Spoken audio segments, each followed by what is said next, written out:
Şeffaf Mutfak'tan herkese yeniden merhabalar. Enfes bir kek hazırlayacağız. Çok kısa sürede blender yardımıyla böyle yumuş yumuş içi üstelik nemlice bir kakaolu bir pasta hazırlayacağız. Hemen nasıl hazırladığıma geçmeden önce bir smooth blender ya da el blenderı kullanabilirsiniz. Hatta bir mikserle de çırpabilirsiniz. Ama bunun güzelliği smooth blenderda karıştırmak ve hemen pişireceğiniz kaba dökmek.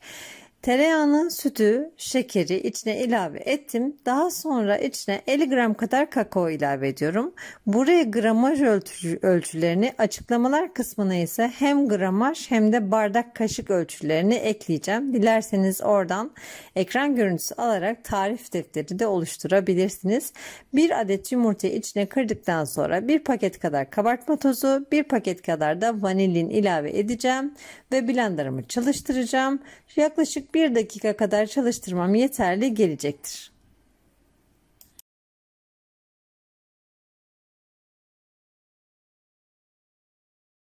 Bugün smooth blender kullanıyorum. Dilerseniz aynı işlemi derin bir kapta el blenderıyla da yapabilirsiniz.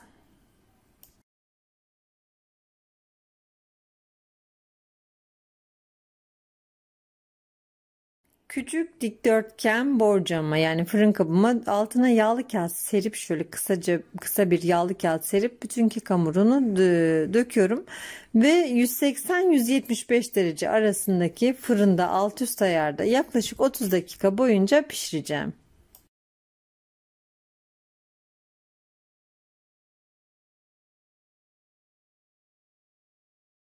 Gördüğünüz üzere kekim çok güzel kabarmış. Şimdi fırından çıkartıp bir tel ızgaranın üzerine soğumaya bırakacağım. Biraz ılıdıktan sonra kek kalıbından ters bir şekilde çıkartırsanız kekinizin sönmesini engelleyebilirsiniz.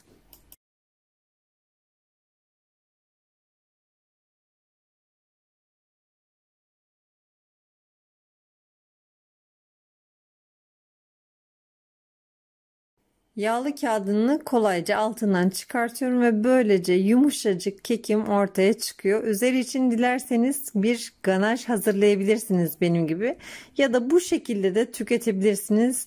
Lezzetli bir içi böyle ıslak nemli bir brownie gibi çok güzel kabarmış bir kek. Ve 100 mililitre krema ile 100 gram bitter sütlü karışık çikolatamı mikrodalgaya gönderip eritiyorum. Dilerseniz benmari usulü de eritebilirsiniz. Hızlıca karıştırıyorum. Kremanın sıcağıyla birlikte çikolata eriyip birbirine karışıyor.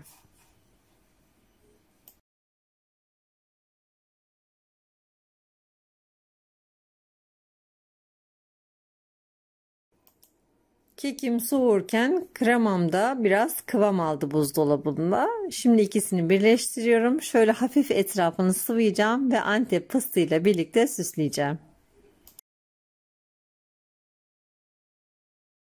Hızlıca 1 dakika içinde hazırlanan kek hamuruyla ve lezzetli, çok kabaran, sünger gibi kabaran, içi nemli bir ıslak kekiyle nefis bir pasta hazırladım. Hemen servise geçebilirsiniz. Hatta ılıkken bile çok nefis oluyor bu pasta. Şöyle keseceğim, dokusunu göstereceğim içinin. Keşke buradan kokusunu da gönderebilseydim.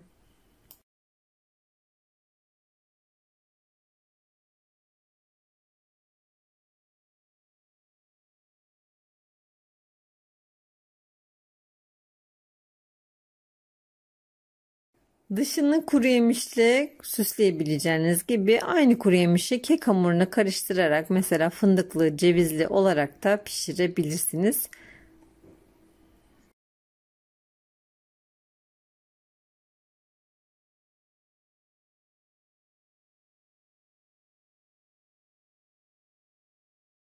Bıçağın kesmesinden de anlayacağınız gibi yumuşacık sünger gibi bir kek bizleri bekliyor. Şöyle tabağa alacağım çatalla dokusunu göstermeye çalışacağım. Şunu hemen belirtmeliyim. Tereyağlı olan keklerin bu ağızda büyümeyen böyle damaktan aşağı yağ gibi akıp kayan bir lezzeti vardır. İşte bu kekte bunu bolca alabiliyorsunuz.